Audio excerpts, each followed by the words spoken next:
जय हिंद दोस्तों, मैं मोहम्मद मतीन मॉडर्न क्लासेस के यूट्यूब चैनल पर आपका स्वागत है। दोस्तों, यह है भूगोल का अगला पार्ट। आइए बात करते हैं पहले प्रश्न की। पहला प्रश्न है, वायुमंडल में सर्वाधिक मात्रा में विद्यमान अक्रिय गैस कौन सी है। दोस्तों, यहाँ अक्रिय गैस की बात कर रहा है। अक्रिय गैस वो गैस होते हैं जो किसी गैस के साथ क्रिया नहीं करते हैं। ए है क्रिप्टॉन, बी हीलियम, सी आर्गन, डी नियॉन। तो इसका आंसर हो जाएगा ए, यानी आर्गन गैस। अब प्रश्न नंबर 2 देखते हैं। प्रश्न नंबर 2 है, वायुमंडल में सर्वाधिक कौन सी गैस मिलती है, यानी सबसे अधिक कौन सी गैस की मात्रा मिलती है। तो आपको पता है नाइट्रोजन की मात्रा कितनी है, 78.07%, और वहीं अगर ऑक्सीजन की बात करेंगे 20.93%। तो यहाँ सबसे अधिक कौन सी गैस हो जाएगी, A nitrogen, B hydrogen, C oxygen. तो इसमें हो जाएगा ए, यानी नाइट्रोजन गैस। प्रश्न नंबर 3, वायुमंडल का सर्वाधिक स्थायी तत्व। दोस्तों यहाँ देखिए, समझिएगा, यहाँ गैस नहीं कह रहा, स्थायी तत्व कौन सा है, नाइट्रोजन, जलवाष्प या ऑक्सीजन। तो स्थायी तत्व की जब बात करेगा तो सबसे अधिक क्या पाया जाता है, जलवाष्प। दोस्तों, जलवाष्प वो जलवाष्प है जो पृथ्वी को अत्यधिक ठंड होने से बचाती है और गर्म होने से भी बचाती है। इसीलिए पृथ्वी का कंबल जलवाष्प को ही कहा जाता है। और दोस्तों, आपको पता है ये जलवाष्प जो है ना, ये जो आंधी तूफान आते हैं तो कभी कभी बहुत सी ऐसी आंधियाँ आती हैं जिसमें जलवाष्प की मात्रा जब भरी रहती है तो वही सबसे पावरफुल भी होती हैं, उसे हम तूफान कहते हैं। ठीक है ना। तो यानी ये जलवाष्प जो है सर्वाधिक स्थायी तत्व है, इसमें विद्यमान है, ये न खत्म होने वाला एक तत्व है। इसमें आंसर हो जाएगा बी। अब बात करते हैं लोयस का पठार स्थित है।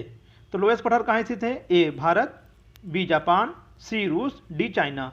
इसका आंसर क्या हो जाएगा, डी चाइना। पृथ्वी के वायुमंडल का कितना प्रतिशत भाग 29 किमी की ऊंचाई तक पाया जाता है। अब ध्यान दीजिए कि इसमें प्रश्न क्या रहा है, प्रश्न कह रहा है पृथ्वी के वायुमंडल का कितना प्रतिशत भाग, वायुमंडल का कितना प्रतिशत भाग 29 किमी की ऊंचाई तक पाया जाता है। 30%, 65% या 88% या डी 97%। तो दोस्तों, आपको क्या पता है आपको कि जितने भी हमारे वायुमंडल में, वायुमंडल जो हमारा पूरा वायुमंडल है, हमारे क्षोभ मंडल को अर्धमंडल भी कहा जाता है। उसे क्या कहा जाता है, अर्धमंडल। क्यों कहा जाता है, क्योंकि सभी चीज़ें, सबसे अधिक चीज़ें जो पाई जाती है वो हमारे क्षोभ मंडल में पाया जाता है। जैसे सभी प्रकार की गैसें, सभी स्थायी तत्व भी पाए जाते हैं, जलवाष्प भी पाए जाते हैं, आंधी तूफान, मेघ गर्जना, बिजली चमकना, सब किसमें होता है, सब हमारे वायुमंडल के पहले परत यानी क्षोभ मंडल में होता है। कहने का मतलब है कि उसकी ऊंचाई कितनी तक होती है, लगभग 16 किलोमीटर। उसके बाद की बात कर रहा है तो मध्यमंडल आ जाएगा, समताप मंडल, कुछ गैसें उसमें हो जाती हैं। इसलिए पृथ्वी के वायुमंडल का कितना प्रतिशत भाग 29 किमी की ऊंचाई तक पाया जाता है, वो है 97%, यानी डी।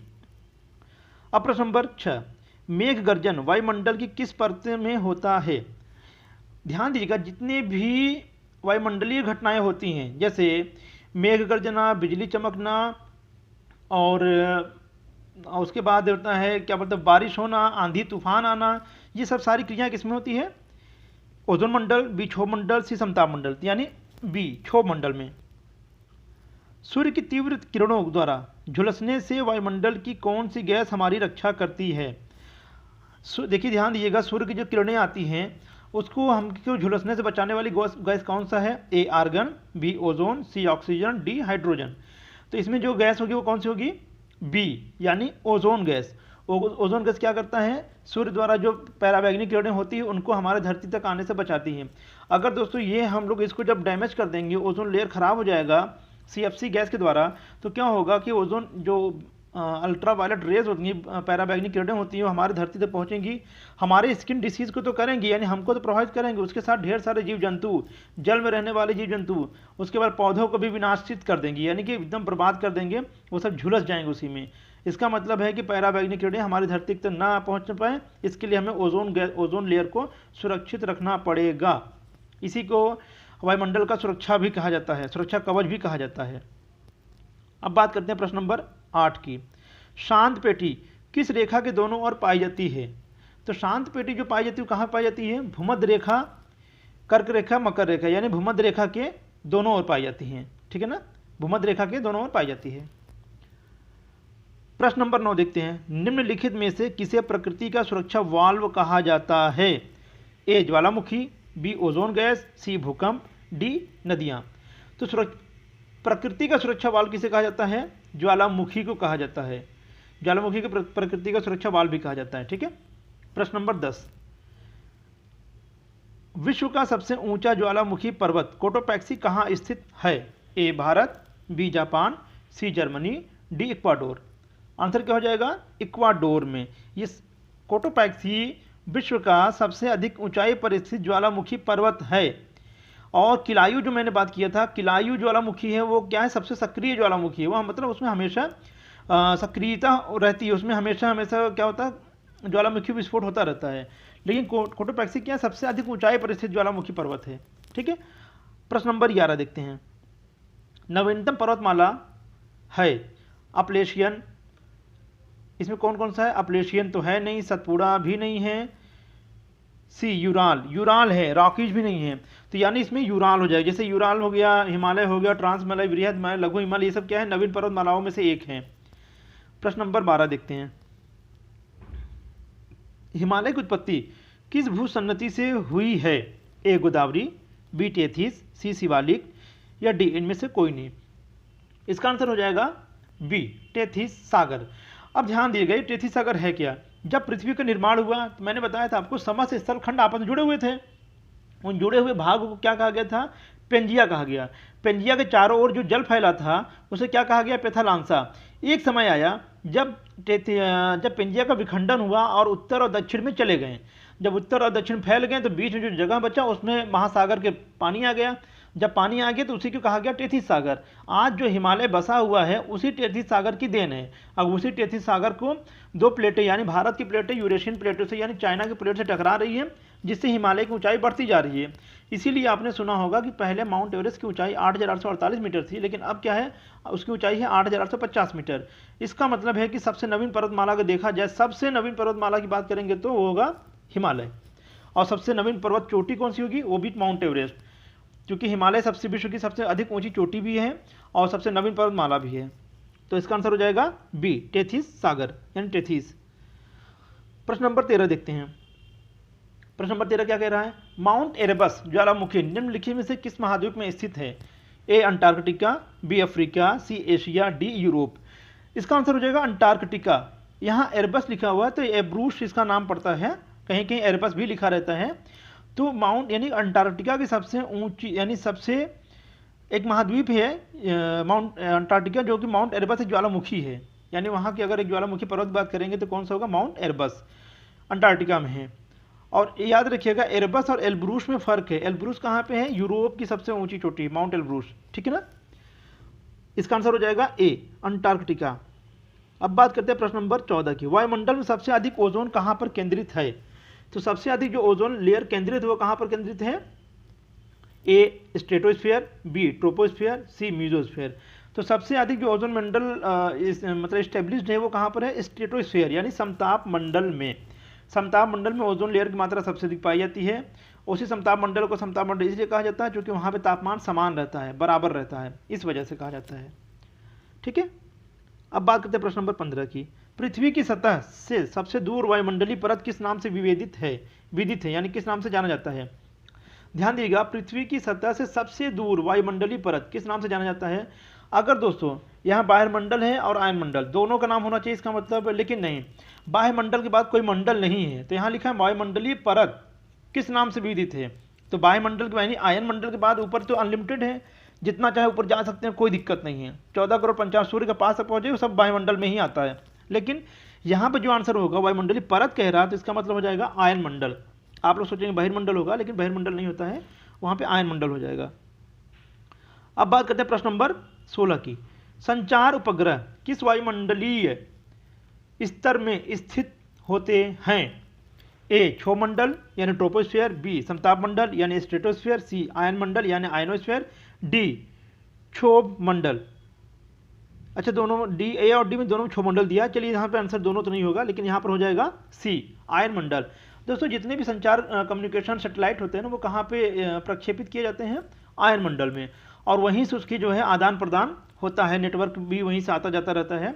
ठीक है ना, इसीलिए इसको जो है संचार मंडल भी कहा जाता है, आयन मंडल को संचार मंडल भी कहा जाता है। अब बात करते हैं 17वां प्रश्न।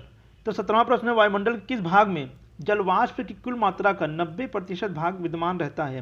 ध्यान दीजिएगा, जलवाष्प का 90% कहाँ पर विद्यमान रहता है, ए क्षोभ मंडल, बी समताप मंडल, सी क्षोभ मंडल या डी ओजोन मंडल। तो इसका जो आंसर हो जाएगा वो हो जाएगा सी क्षोभ मंडल। ऊपर वाला क्षोभ मंडल लिखा है, तो क्षोभ नहीं होता, सी इसका सही होगा क्षोभ मंडल। अच्छा दोस्तों, ये जो हम वेपर यानी जलवाष्प की बात कर रहे हैं, जलवाष्प क्या होते हैं? यही बादल जो होते हैं ना, वो जलवाष्प इसी को बोला जाता है। वही जब हीट हो जाते हैं और गर्म हो जाते हैं तो बाद में ऊपर जा जाके क्या होते हैं, ठंडे हो जाते हैं। ठंडा होने के बाद जब आपस में टकराते हैं तो वर्षा करते हैं। यानी इसका जो पूरे जलवाष्प का 90% भाग कहाँ विद्यमान रहता है, वो होता है क्षोभ मंडल में। और जो 10% आप बात करते हैं कि इसका 10% कहाँ जाता है, ये 10% समताप मंडल में चला जाता है। समताप मंडल में चला जाता है और ये सब भी जब आपस में टकराते हैं तो कभी कभी वर्षा करते हैं। और इसमें जब धूप निकला रहता है तभी वर्षा होता है, क्योंकि ये सूर्य की किरणों को मतलब छिपा नहीं पाते हैं, छिपा नहीं पाते हैं, इस वजह से धूप में वर्षा होता है। तो हम लोगों भी देहाती भाषा में उसको बोलते हैं सियरी सियरा का बिया। तो दोस्तों ऐसा नहीं है, वो जो होता है ना, इसे बोलते हैं मुलाभ वर्षा इसे, और इस बादल को बोलते हैं the mother of pearls cloud, ठीक है ना। इंग्लिश बोलते हैं the mother of pearls cloud, ऐसे बोलते हैं मुलाभ बादल या मुलाभ मेघ या मुलाभ वर्षा बोलते हैं। इस बात का ध्यान रखिएगा। तो इसका आंसर हो जाएगा सी क्षोभ मंडल। अब बात करते हैं प्रश्न नंबर 18 की। सामान्य वायुदाब, सामान्य वायुदाब पाया जाता है कहाँ पर? रेगिस्तान पर, रेगिस्तान में सामान्य वायुदाब नहीं पाया जाएगा। बी पर्वतों पर, वहाँ पर भी नहीं पाया जाएगा। सी सागर तल पर। तो सामान्य अगर वायुदाब की बात करेंगे तो कहाँ पाया जाएगा? सी सागर तल पर। प्रश्न नंबर 18, वायुदाब में अचानक आने वाली कमी निम्न में से किसका सूचक होती है? अचानक अगर वायुदाब में अगर कमी आ जाती है तो ए तूफानी मौसम, बी स्वच्छ मौसम, सी वर्षा मौसम। आपने देखा होगा कभी कभी जब तूफान आने वाला रहता है बिल्कुल सन्नाटा रहता है, जैसे कि ना पत्तियां तो हिलती भी नहीं, ऐसा लगता है जैसे बस एकदम सन्नाटा हो गया, हवाएं जरा से भी नहीं चलेंगी। लेकिन जैसे ही आंधी तूफान आता है तब लगता है कि यार वाकई में कि तूफान आ गया। तो यानी कि जब वायुदाब में अचानक कमी आ जाती है तो उसको सूचक होता है कि तूफानी मौसम का। प्रश्न नंबर 20 की बात करते हैं। वायुमंडल में कौन सा भाग रसायन मंडल के नाम से जाना जाता है? तो रसायन मंडल किसे कहते हैं? ओजोन मंडल को। ओजोन मंडल को ही रसायन मंडल भी कहा जाता है, ठीक है। अब प्रश्न नंबर 21 देखते हैं। प्रश्न नंबर 21 है, उच्च दाब क्षेत्र से भूमध्य सागर की ओर चलने वाली पवनें होती हैं। क्या कह रहा है? यानी उच्च दाब क्षेत्र से, और किधर चल रहा है ये किधर चल रहा है दोस्तों? ये चल रहा है भूमध्य सागर की ओर चलने वाली पवनें होती हैं। ए व्यापारिक पवनें, बी पछुआ हवाएं, सी समुद्री पवनें या डी इनमें से कोई नहीं। तो इसका आंसर हो जाएगा ए व्यापारिक पवनें। 22वां है, हवाई जहाज प्रायः किसमें उड़ते हैं? ए क्षोभ मंडल, बी समताप मंडल, सी समताप, बी है समतल मंडल, सी समताप मंडल या डी मध्य मंडल। तो समतल मंडल नहीं, तो यहाँ पे जो आंसर हो जाएगा वो हो जाएगा समताप मंडल।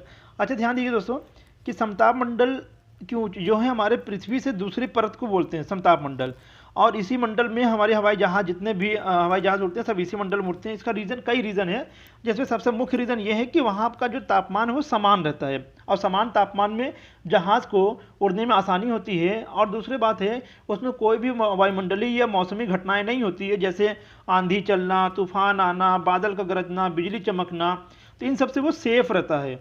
और ध्यान दीजिएगा जब वो समताप मंडल में पहुंच जाती है तो उसको धरती से सट के जितना भी हवाई जहाज़ें जाती हैं तो उसमें ईंधन ज़्यादा खर्च होते हैं, क्योंकि ग्रेविटेशनल फोर्स अपनी ओर खींचती है और जहाज़ अपनी ओर, तो उसके लिए एनर्जी ज़्यादा ज़रूरत पड़ती है। इसलिए जितने भी जहाज़ उड़ते हैं वो कहाँ उड़ते हैं? समताप मंडल में।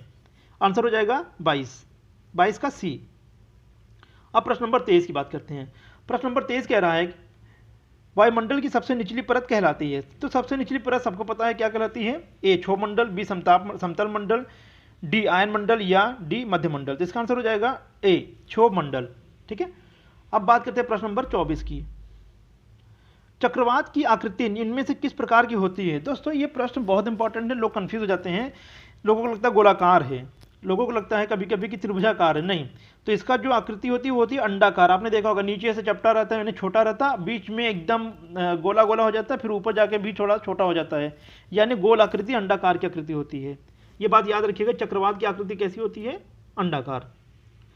प्रश्न नंबर 25वां प्रश्न है, चक्रवात का शांत क्षेत्र क्या कहलाता है? ए चक्षु, बी परिक्षेत्र, सी केंद्र, डी गर्द।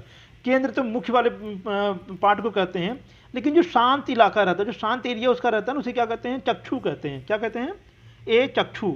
इसका आंसर हो जाएगा 25 का ए चक्षु हो जाएगा। ये रहा दोस्तों ज्योग्राफी का ये इस पार्ट का। अब इसी तरीके से हम अगले पार्ट को बना के आपको अपलोड कर देंगे, आप लोग देखिएगा। और अगले वीडियो तक के लिए हमें इजाज़त दीजिए। जय हिंद, जय भारत।